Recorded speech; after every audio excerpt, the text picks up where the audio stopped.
On the eastern side of Sri Lanka last week, trucks carried drinking water into villages whose wells had failed.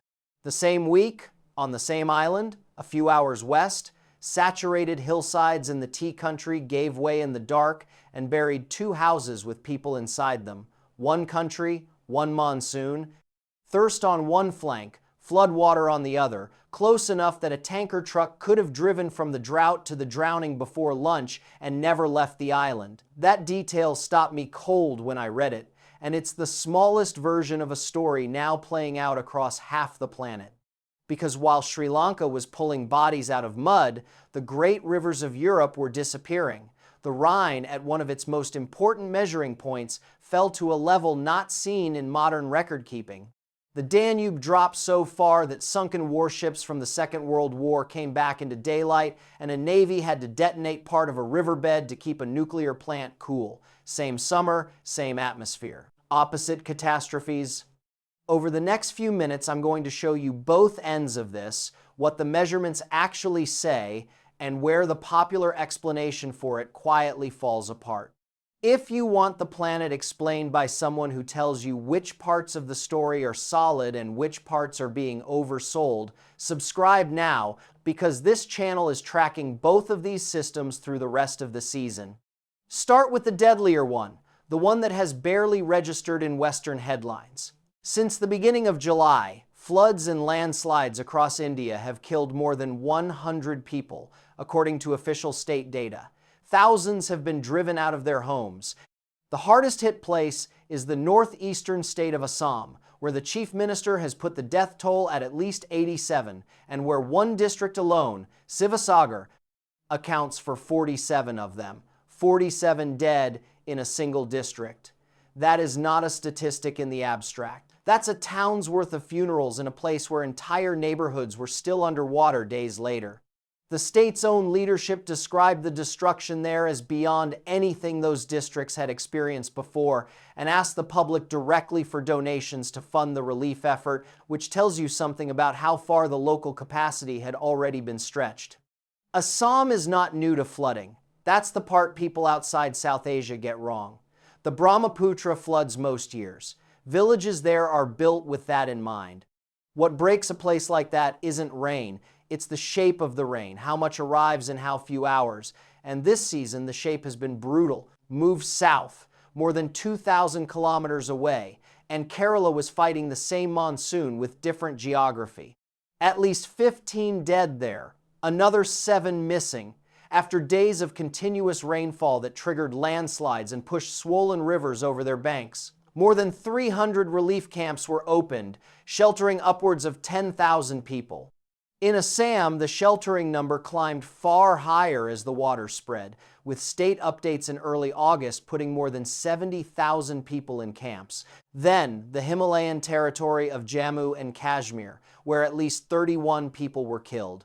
And here I want you to notice the phrasing, the reporting used, because it matters more than the number. Those deaths came in several short bursts of extremely intense rainfall, not a season of rain. Bursts. Cloudbursts in steep valleys, where water doesn't spread out, it accelerates, picks up rock and mud, and arrives at the bottom as something closer to wet concrete, moving at the speed of a car. And there's one more category of death in this monsoon that almost never makes it into the international coverage. In the eastern states of Bihar and Jharkhand, lightning strikes killed at least 22 people in the space of about 2 days. Most of them were farmers working in flooded paddy fields and people out grazing cattle. 4 of them were children. Those are people who died doing the ordinary work of a wet season in the open, under a sky that had turned into something else. Neighboring Sri Lanka lost at least 8 more to flash floods and mudslides in the same window, with around 12,000 people driven out of their homes in the central region. Schools across the Central Highlands were closed, and that tea-growing belt was still recovering from Cyclone Ditwa last November, a storm that killed close to 640 people and did more than $4 billion in damage. The ground there had not finished healing. It got hit again. So that's one side of the planet.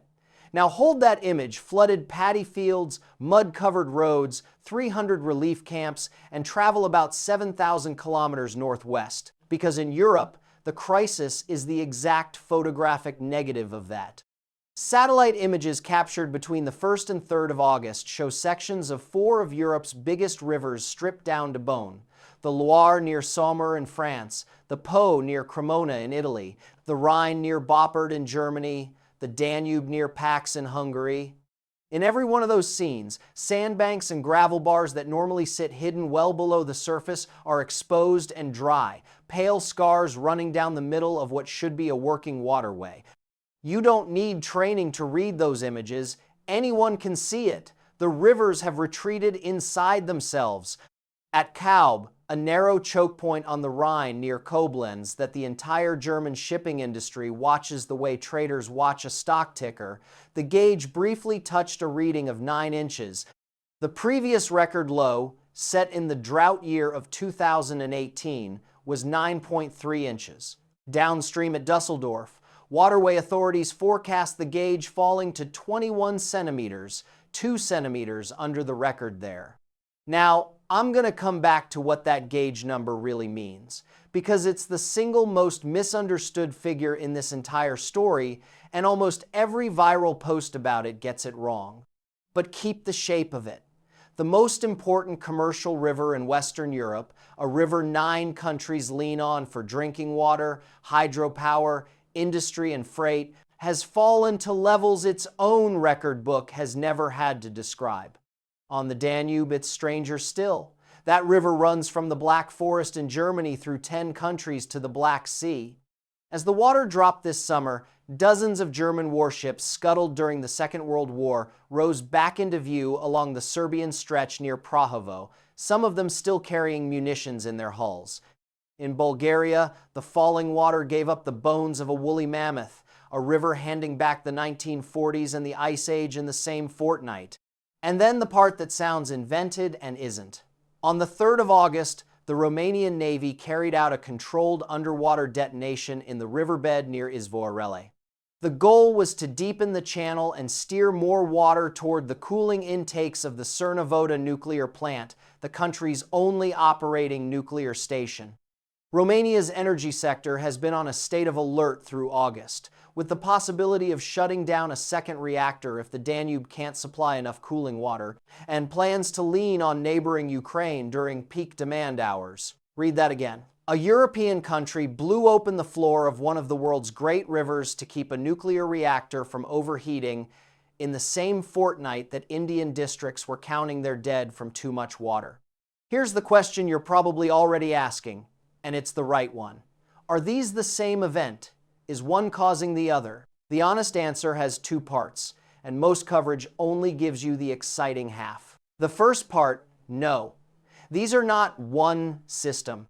The monsoon over the Bay of Bengal and a stalled high-pressure ridge over Central Europe are separate machinery, driven by different seasonal engines, and neither one is pushing the other around. Nobody's drought is being caused by somebody else's flood. Water is not being physically stolen from the Rhine and delivered to the Brahmaputra. If you see a post claiming that, close it. Europe has hot, dry summers, and South Asia has a wet season every single year. Both of these things happening at once in July and August is the normal calendar, not a signal on its own. The second part is where it gets serious. Because the intensity of both the record-shattering low on one continent, the burst-driven death toll on the other, shares one amplifier. And that amplifier is temperature. Think of the atmosphere as a lung. It breathes in water through evaporation and breathes it out as rain. Warm that lung, and you change both halves of the breath. The inhale gets longer and greedier, because warm air pulls moisture out of soil, rivers, and reservoirs faster and holds more of it before it has to let go. And the exhale gets more violent because when that fuller lung finally releases, there's more to release at once. Roughly 7% more water vapor can be held for every degree Celsius of warming. That number sounds modest. It isn't. It's the difference between a heavy afternoon and a hillside coming down on 2 houses. So the same warming that stretches Europe's dry inhale is loading South Asia's wet exhale, not the same weather. The same amplifier applied to two different weather machines, producing two opposite disasters in the same 8 weeks. And now, let me hand you the fact that breaks the lazy version of this story, because it's the most surprising thing I found in the data, and almost nobody is reporting it. India, as a whole, has not had a wet monsoon this year. Cumulatively, from the 1st of June to the 5th of August, the country's rainfall sat about 11% below the long period average, below normal. Nationally, this has been a drier than usual monsoon. Sit with the contradiction. More than 100 dead from flooding, 70,000 people in relief camps, entire districts underwater during a season that has delivered less total rain than a normal year. That single fact tells you what's actually changing, and it isn't the volume, it's the delivery. A monsoon that used to arrive as weeks of steady, absorbable rain increasingly arrives as long, dry gaps punctuated by savage bursts. The same total, or even less, dropped in fewer, harder hits. Dry ground doesn't drink a cloudburst, it sheds it. Baked soil behaves more like pavement than sponge, so the water that would have soaked in during a gentler week instead runs straight off the slope, gathers, and goes looking for a valley with a village in it. That's why you can have a rainfall deficit and a record death toll in the same season. That's the whole story in one line, and it's a story about timing, not quantity. Which brings us back to Europe, where the same principle is running in reverse. Because a drought like this one isn't only about rain that failed to fall this summer. It was set up months earlier and higher. Alpine snowfall over the winter was low, and alpine snow is a savings account. It melts through spring and early summer and keeps the Rhine topped up in exactly the weeks when rain gets scarce. That account was underfunded before summer even started. Then came the heat. A Swiss hydrologist at the Federal Research Institute for Forest, Snow, and Landscape has pointed to the combination directly. Weak snow and glacier runoff feeding the river, plus 5 distinct heat waves working across large parts of the Rhine basin. Not one heat wave, 5, each one taking another withdrawal from an account that had nothing coming in. And in Central and Western Europe, the drought conditions have been worsening in recent weeks rather than easing, according to European Commission monitoring. Repeated blocking patterns, big, stubborn domes of high pressure, have been parking over the continent and shouldering the moisture-bearing systems away. Ever been somewhere during a drought or watched a river, drop to nothing? Tell me where. Down in the comments, I read them. And the local detail people bring is often better than the reporting. Now, the fires, because they're part of the same ledger, just over 500,000 hectares have burned across Europe since the start of this year, according to the European Fire Information System.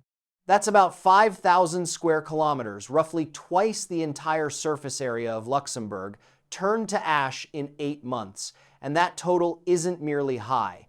It's already above where the previous worst year on record stood on the same date, and roughly 2.5 times the 20-year average for early August. France crossed about 115,000 hectares for the year, a national record. The Gironde fire west of Bordeaux alone accounted for roughly 42,000 of those hectares, making it the country's largest forest fire since 1949. It forced the evacuation of more than 220,000 people, destroyed over 250 buildings, injured more than 300 firefighters, and became the first fire in France known to have generated its own pyrocumulonimbus cloud, a fire so hot and so tall that its own smoke column punched into the upper atmosphere and started behaving like a thunderstorm, complete with lightning capable of starting new fires downwind. In Spain, a fire complex west of Madrid merged into one front that reached around 80,000 hectares, the worst in the history of that region, with the Avila blaze alone at roughly 50,000 hectares, the largest single fire in the country's recorded history. In Greece, fires west of Athens jumped their containment lines, and 2 aircrew died when firefighting helicopters collided in midair. And in the United Kingdom, a country that most of the world does not think of as a drought zone, much of the country recorded its driest July in nearly 200 years. Here's the connective tissue between the fires and the rivers, and it's not complicated. The same missing water shows up in both. Vegetation that hasn't been rained on for weeks becomes fuel with the moisture cooked out of it. Fire and dry fuel doesn't creep, it runs. Then the fire strips the hillside bare. And when rain finally does arrive on burned slopes, there's nothing left to hold it, which is how a drought region ends up with flash flooding a few months later. The whiplash isn't a coincidence, it's a sequence. So that's the shape of the summer. Now let me do the thing this channel exists to do and take apart the numbers that everyone is repeating without understanding them. First, that Rhine gauge reading, 9 inches, shorter than a sheet of printer paper standing on its end. Every version of this story you've seen frames it as though the Rhine is now 9 inches deep, as if you could roll up your trousers and walk across it at Kaub. You can't, and that's not what the number means. Gauge readings on the Rhine are measured against a fixed reference level, not from the riverbed. The navigable channel still holds considerably more water than the gauge figure suggests, so why does anyone care about a reference number?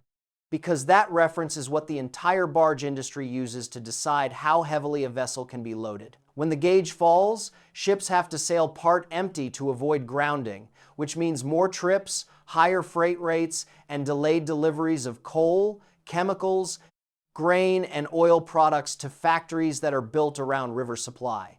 The number isn't a depth, it's an economic dial, and it's turned about as far as it goes. Second correction on the fire figures. You may have noticed different totals circulating for Spain, 119,000 hectares from the European satellite system on one date, more than 150,000 from the Prime Minister around the same period. Both were reported in good faith. They're measured differently on different dates, with satellite burn scar mapping and national ground reporting disagreeing at the edges, especially while fires are still active. When you see two numbers for the same fire season, that's usually not a lie or a cover-up. It's methodology. Treat any single early season fire total as approximate, and watch the direction rather than the decimal. Third, and this is the one I most want you to carry out of this video, the word record. A record low on the Rhine does not mean the Rhine has never been this low in history. It means the Rhine has never been this low since we started measuring it in a standardized way at that gauge. The instrumental record for European rivers is a thin slice of the past, a couple of centuries at best in most places, much less at many specific gauges. There are hunger stones in Central European riverbeds carved by people in earlier centuries to mark droughts so severe they expected famine, and some of those are older than the gauges. That doesn't make this summer less serious.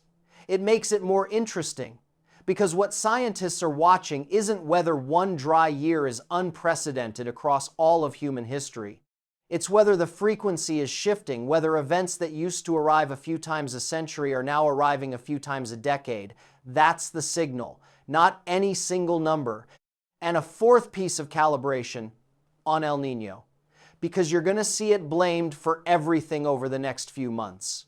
El Niño conditions in the Pacific have been strengthening through this monsoon season, and Sri Lanka's government has publicly connected the country's severe weather to it. Forecasters there expect it to peak around November, with the possibility of dry conditions through late summer, followed by heavy rain later in the year. That's a real, officially stated concern from the agencies responsible. But here's the nuance that gets lost. El Niño's classic effect on the Indian monsoon is to suppress rainfall, not increase it, which is entirely consistent with that 11% national deficit, and not at all a neat explanation for the flooding. Indian forecasters have pointed instead to a strong monsoon circulation, repeated low-pressure systems forming over the Bay of Bengal, unusually warm Indian Ocean water, and a favorable phase of an intraseasonal oscillation that shifts tropical rainfall around the globe in cycles of roughly a month or two. Several drivers pulling in different directions at once. Anyone telling you a single named phenomenon explains both a European drought and an Asian flood is selling you a simpler planet than the one you live on. So what does all of this actually cost in the places where people live? In Europe, It's arriving as an infrastructure problem dressed up as a weather story. Low water on the Rhine and Danube disrupts the movement of chemicals, fuels, and industrial goods, and raises freight costs across Central Europe. Riverside power stations that draw cooling water are being curbed, from the French nuclear fleet down to the Hungarian and Romanian plants on the Danube, because there's either not enough water or the water coming back out would be too warm to discharge safely into a river that's already stressed. A water security specialist at the World Resources Institute made the point plainly to reporters. When the level in a trade corridor river falls, the consequences travel far beyond the riverbank. And this is now, as one analysis framed it, a live test of how fast a continent can retrofit infrastructure that was designed around 20th century water for a climate that keeps producing 21st century lows. In South Asia, the cost is more immediate and much harder to read. It's a paddy field with nobody in it. It's a school closed across an entire highland district. It's tanker trucks running drinking water to eastern Sri Lankan villages, while the center of the same island digs out from mudslides. It's households that were already stretched. One assessment put the share of Sri Lankan households unable to meet essential food needs at 1 in 5 this year, up sharply in 2 years, absorbing another shock on top. And if you're in a place where any of this can reach you, the agency part is small but real. In steep terrain during heavy monsoon rain, the danger is very rarely the river you can see. It's the slope above and behind the house, and the warning signs are boring and easy to miss. New cracks in the ground, doors that suddenly stick, a spring appearing where there wasn't one, a stream that goes muddy or abruptly drops. If your local authority opens a relief camp, going early costs you an uncomfortable night, and going late can cost everything. And the lightning deaths in Bihar and Jharkhand are a reminder that in an open field during a monsoon storm, the correct move is to stop working and get to a substantial building or a hard-topped vehicle. Nobody thinks lightning is the monsoon's killer. It kills a lot of people every year. So where does this go from here? And what should you actually be watching? 4 things, and they're all specific. In India, the next signal is the low-pressure area forecast to form over the northwest Bay of Bengal in mid-August, with the monsoon trough sitting near or north of its normal position. That geometry is what steers heavy rain onto the western Himalayan region and the northeast, the exact terrain where the last few weeks have already been lethal and where the ground has no absorbency left. Isolated heavy to very heavy rainfall has already been flagged for the Himalayan states during this week. Saturated slopes plus another burst is the combination to watch.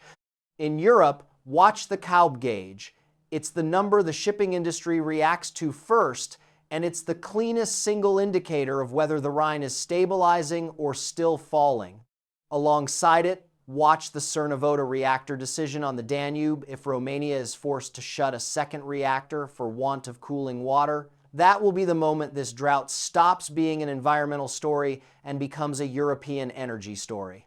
Third, watch the burned area total.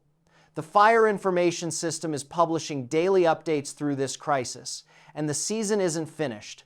Late August and September have historically produced some of the Mediterranean's worst fire days, and the fuel out there has never been drier. And fourth, the Pacific. El Niño is expected to peak around November. What that does to South Asia is genuinely uncertain in its details. The honest position is that agencies are preparing for drought and flood simultaneously in different regions of the same countries at different points in the same year. That's not indecision. That's what climate whiplash looks like on a planning document. One last thought before you go. The reason I wanted to put these 2 stories in a single video isn't to say they're the same event, because they aren't. It's because of what happens when you look at them together. Separately, Europe's rivers are a business story about barges and cooling water. Separately, Assam is a tragedy in a place most of the audience will never visit. Put them side by side and you get something neither one shows alone. A single lung breathing harder at both ends of its cycle, and 150 million people finding out what that feels like in opposite ways during the same 8 weeks. The next reading is already scheduled. The Bay of Bengal system forms in mid-August. The Rhine gauge updates every day. Romania decides about that second reactor with the water still dropping. Subscribe and turn on the bell because I'll be tracking every one of those numbers as they land, and the moment either of these systems breaks in a new direction, you'll hear it here first.